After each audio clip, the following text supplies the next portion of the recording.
wabarakatuh. Perkenalkan, saya Rizky Putra, peserta Latsar Angkatan ke-48, kelompok yang keempat. Kali ini saya akan mewawancarai salah satu tokoh yang ada di Kabupaten Jember terkait dengan materi wawasan kebangsaan yang diberikan oleh Bapak Rudi Haryono. Oke, langsung saja. Ini merupakan tokoh agama yang ada di salah satu kecamatan yang ada di Jember. Yang kita terkait dengan wawasan kebangsaan ini, bagaimana kita itu memaknai wawasan kebangsaan dalam konteks kehidupan yang ada di Indonesia saat ini. Oke, Mas Putra, terima kasih ya atas kesempatannya kita bisa berdiskusi perihal wawasan kebangsaan ini. Jadi terkait pertanyaan pertama, makna dari wawasan kebangsaan dalam konteks kehidupan beragama. Jadi artinya kita itu dalam kehidupan beragama di Indonesia, kita itu harus mampu memaknai dan nilai yang ada dalam Pancasila, kemudian juga yang ada dalam Undang-Undang Dasar 1945, dengan sambil kita mengamalkan ajaran agama. Jadi kita sebagai bangsa Indonesia mengamalkan nilai-nilai tersebut, dan juga sebagai kaum yang beragama kita juga mengamalkan ajaran-ajaran agama. Jadi ini merupakan sebuah harmoni yang dapat berjalan bersama. Oke, terima kasih nih. Terus yang kedua terkait hubungan nih, menurut kita sendiri, apa hubungan antara ajaran agama dan wawasan ataupun semangat kebangsaan yang ada di Indonesia? Menurut jenengan seperti apa itu? Kalau menurut saya ini sangat erat sekali ya hubungannya, Mas Putra, antara ajaran agama dan semangat kebangsaan ini gitu. Jadi ajaran agama itu bisa mengajarkan gitu ya, mengajarkan sikap-sikap toleransi, saling menghargai gitu, kemudian juga tidak mendiskriminasikan teman-teman atau saudara-saudara kita yang berbeda gitu. Dan juga dalam semangat kebangsaan ini berkaitan ya, karena kan kita sebagai bangsa Indonesia itu kan beraneka ragam ya, dari berbagai banyak suku, kemudian juga agama, bahasa, dan lain sebagainya. Jadi dengan kita ajaran agama kita gitu itu berhubungan dan sangat erat dengan semangat berbangsa dan semangat berbangsa di Indonesia gitu. Oke.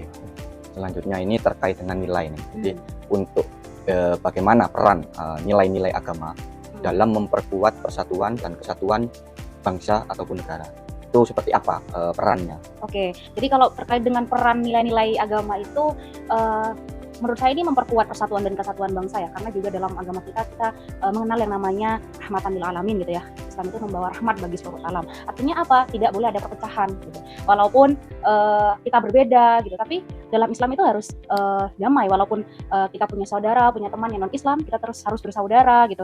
Tidak boleh saling mencela begitu. Jadi ya kembali lagi sama yang nilai agama tadi, Islam itu rahmat bagi seluruh alam. Jadi Islam itu mengajarkan tidak boleh adanya perpecahan. Kita harus saling bersama-sama bersatu untuk menjaga keutuhan bangsa. Oke, terus yang selanjutnya ini, apa arti cinta tanah air bagi seorang tokoh agama dan bagaimana cara menanamkannya kepada masyarakat? Oke, ini cukup menarik ya pertanyaannya, karena cinta tanah air itu sebenarnya sangat banyak dikenal dengan kata hubbul waton minal iman ya, Mas Putra. Karena apa? Kalau kita definisikan ya, hubbul waton minal iman ini adalah apabila kita mencintai negara itu adalah sebagian sudah dari iman kita gitu. Jadi kayak gimana peran seorang tokoh agama? Artinya tokoh agama di sini tidak hanya berdakwah dalam hal ajaran-ajaran agama saja, tetapi juga harus menyisipkan bagaimana caranya biar masyarakat itu biar bisa juga cinta kepada negara. Artinya dua-duanya itu saling integrasikan atau memasukkan nilai-nilai benar, dihubungkan dalam hal itu. Contohnya aja, kalau misalkan seorang tokoh agama itu lagi berdakwah dalam acara, misal kayak di satuan pendidikan, nah itu bisa tokoh agama itu bilang, oh setiap hari Senin itu harus rutin upacara. Nah itu kan adalah salah satu bentuk atau contoh hubbul waton minal iman. Itu contoh terkecil aja kalau misalkan ada di lingkungan pendidikan begitu. Oke. Terus yang terakhir nih Neng, sebelum saya tutup, jadi bagaimana sih tokoh agama itu dapat menjadi tauladan dalam menjaga nilai-nilai Pancasila sebagai dasar negara? Oke, kalau pada intinya sih seorang tokoh agama itu harus memberikan contoh ya. Jadi kalau sesuai dengan Nabi itu kan uswatun hasanah, contoh yang baik ya, kita harus meneladani seperti beliau gitu. Memberikan contoh-contoh yang baik, perilaku yang baik, yang tidak menimbulkan perpecahan seperti itu. Dan juga misalkan seorang tokoh agama juga harus turut aktif dalam kegiatan-kegiatan. Misalkan contohnya kegiatan 17 Agustus, itu udah merupakan contoh nyata begitu, bisa memberikan contoh atau teladan bagi masyarakat sekitarnya begitu. Oke. Mungkin itu saja nih terkait dengan pertanyaan ataupun wawancara yang sudah kita diskusikan. Benar-benar. Jadi mungkin itu teman-teman terkait dengan wawasan kebangsaan dalam perspektif tokoh agama. Bagaimana Bapak sebagai Ketua RT menilai tingkat pemahaman masyarakat, khususnya generasi muda, terhadap wawasan kebangsaan saat ini, Pak? Menurut saya sebagai ketua RT di lingkungan ini, untuk masyarakat khususnya generasi muda, pemahaman tentang wawasan kebangsaan masih cukup beragam ya. Ada yang memahami dan turut aktif dalam kegiatan masyarakat seperti ronda, jaga malam atau jaga ketertiban, dan juga peringatan hari besar sampai pada musyawarah warga. Akan tetapi juga masih banyak yang masih belum memahami khususnya nilai-nilai dasar seperti Pancasila, Undang-Undang Dasar, dan juga Bhinneka Tunggal Ika itu sendiri. Apa tantangan terbesar dalam membangun kesadaran bela negara dan bagaimana Bapak mengatasinya? Menurut saya tantangan terbesar dalam nilai-nilai bela negara kepada masyarakat yaitu adalah kurangnya pemahaman masyarakat tentang arti bela negara. Mereka banyak menganggap bahwa bela negara itu hanya tugas TNI dan Polri. Sedangkan sebetulnya yang harus membela negara itu adalah semua elemen masyarakat, terutama generasi muda. Lalu untuk mengatasinya, saya mengajak mereka untuk melakukan ronda, menjaga keamanan, dan juga ketika mungkin musyawarah warga, saya selipkan nilai-nilai kebangsaan dan juga nilai-nilai bela negara supaya generasi muda lebih memahami dan juga turut aktif dalam upaya bela negara. Bagaimana Bapak menilai keterkaitan antara wawasan kebangsaan, toleransi, dan juga persatuan bangsa dalam kehidupan sehari-hari di masyarakat sini, Pak? Menurut saya ketiganya sangat berkaitan, bahwa wawasan kebangsaan adalah landasan atau fondasinya, sedangkan toleransi adalah sikap yang harus dilaksanakan oleh seluruh masyarakat, dan persatuan bangsa adalah hasil yang kita harapkan. Sehingga ketiganya harus berjalan beriringan sehingga tercipta masyarakat yang harmonis, rukun, aman, tertib, dan damai. Perkenalkan dulu narasumber kita yaitu Ibu Akrim Mulfadiana. Selamat sore Bu. Ya, selamat sore. Jadi sebelumnya Ibu Akrim adalah guru bahasa Indonesia di MAN 1 Ponorogo. Gitu. Saya mulai saja dari pertanyaannya. Pertanyaan yang paling krusial, yang paling utama salah satunya yaitu tentang makna wawasan kebangsaan menurut perspektif pendidikan. Itu seperti apa?